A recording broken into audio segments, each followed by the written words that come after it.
రోజుల క్రితం లొంగిపోతామంటూ లేఖలు విడుదల చేసిన మావోయిస్టులు తాజాగా మరోసారి ఓ లేఖను విడుదల చేశారు. అయితే ఈసారి మాత్రం లొంగిపోతామని కాదు, భద్రాద్రి కొత్తగూడెం జిల్లాలోని భూస్వాములు, రాజకీయ నాయకులు పద్ధతి మార్చుకోవాలంటూ లేఖను విడుదల చేశారు. పద్ధతి మార్చుకోకపోతే ప్రజా కోర్టులో శిక్ష తప్పదని హెచ్చరిస్తూ మావోయిస్టులు లేఖ విడుదల చేశారు. Maoist party Bhadradri Kothagudem Alluri Sitaramaraju division committee పేరుతో లేఖ విడుదల చేశారు. ఇక మావోలు విడుదల చేసిన లేఖలో పరుచూరి ప్రేమ్చంద్, పరుచూరి రవికుమార్, జవ్వాది రవికుమార్, లంకరాజు, కోటేరు శ్రీనివాసరెడ్డి, కొత్తపల్లి బ్రదర్స్, వీరితో పాటుగా వ్యాపారస్తులు సేశెట్టి సాంభయ్య, లింగమూర్తులు పద్ధతి మార్చుకోవాలంటూ లేఖలో పేర్కొన్నారు.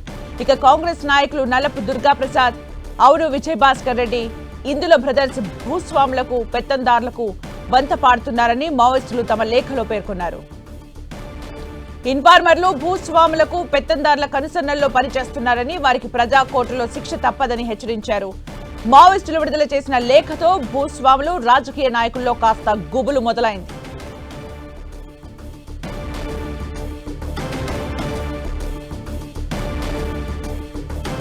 ఇక మరిన్ని అప్డేట్స్ మా ప్రతినిధి సైదులు అందిస్తారు. సైదులు,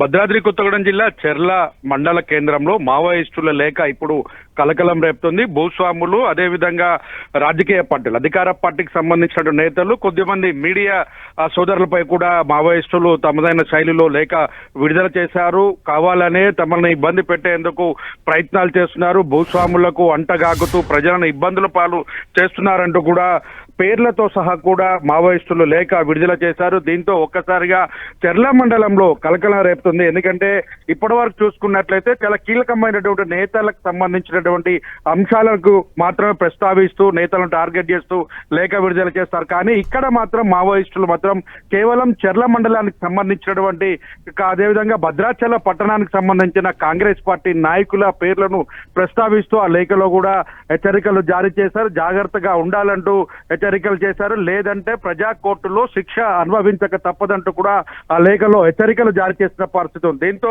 ఒక్కసారిగా భద్రాచలంలోనూ, అదేవిధంగా నియోజకవర్గం మొత్తం కూడా, భద్రాచలం నియోజకవర్గంలో ఉన్నటువంటి కీలకమైనటువంటి కాంగ్రెస్ పార్టీకి సంబంధించిన నేతలు, అదేవిధంగా భూస్వాములకు సంబంధించి, అంటే కొంతమంది వ్యవసాయదారులు, పెట్టుబడిగా కొంతమంది అంటే ఆర్థికంగా బలంగా ఉన్నటువంటి వాళ్ళు, వ్యాపారాలు చేస్తున్నటువంటి వారు చేస్తున్నటువంటి వ్యవహార శైలుల పైన కూడా తమకు ఫిర్యాదులు అందుతున్నాయి, ప్రజలను ఇబ్బందులు గురి చేస్తున్నారంటూ కూడా మావోయిస్టులు ఆ లేఖలో స్పష్టంగా ఒకవైపు ఆయుధాలు వదిలేస్తామంటూ లేఖ, మరోవైపు హెచ్చరిస్తూ లేఖ, వీటిని ఎలా చూడాలి సైదులు?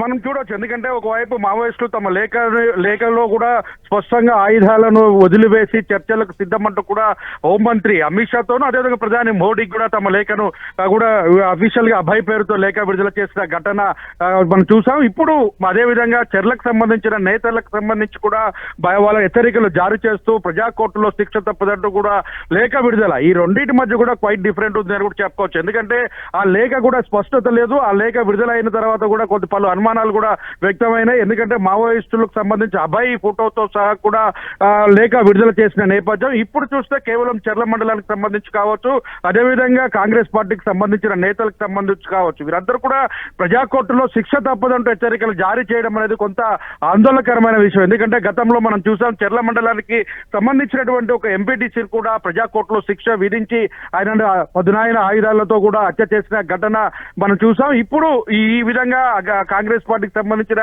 నేతలు కావచ్చు, అక్కడ ఉన్నటువంటి లోకల్ చెర్ల మండలానికి సంబంధించినటువంటి భూస్వాములుగా చెప్పుకుంటున్నటువంటి కొద్దిమంది పెట్టుబడిదారు, అంటే కొద్దిమంది వ్యాపారాలు చేసుకుంటున్నటువంటి వాళ్ళు కావచ్చు, వీరంతా కూడా మావోయిస్టు పార్టీకి సంబంధించినటువంటి వారి పేర్లు స్పష్టంగా లేఖలో స్పష్టంగా ప్రస్తావిస్తూ వారి వ్యవహార శైలిని కూడా ప్రస్తావిస్తూ కూడా లేఖలో పేర్కొనటం కొంత గందరగోళాన్ని, భయాందోళనకు కూడా గురి చేస్తున్న పరిస్థితి. దీనిపైన ఇప్పటికే పోలీసులు కూడా అప్రమత్తత వహిస్తున్నారు. ఎవరైతే మావోయిస్ట్ ఈ లెటర్ ఎప్పుడు విడుదల చేశారు? ఇప్పుడు ఏవైతే పేర్లు ప్రస్తావించారో వాళ్ళకి సంబంధించి ఏమైనా సూచనలు చేశారా పోలీసులు?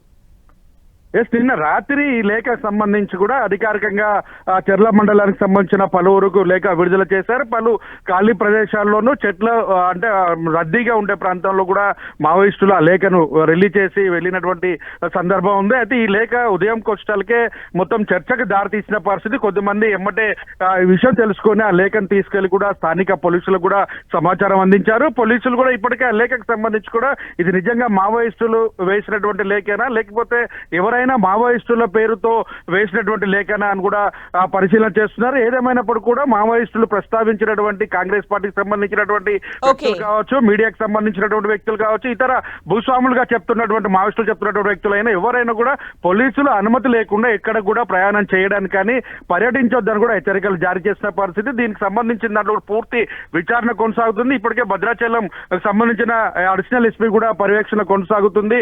పూర్తి స్థాయిలో కూడా మావోయిస్టు ప్రభావిత ప్రాంతం కాబట్టి ఆ పక్కనే ఛత్తీస్గఢ్ సంబంధించినటువంటి ప్రాంతాలు ఉండడంతో సుకుమా, బిజాపూర్ జిల్లాకు సంబంధించిన ప్రాంతాలు ఉండదు కొంత ఇబ్బందికరమైన వాతావరణం ఉందని కూడా చెప్పుకోవచ్చు. Thank you Saidulu for the updates.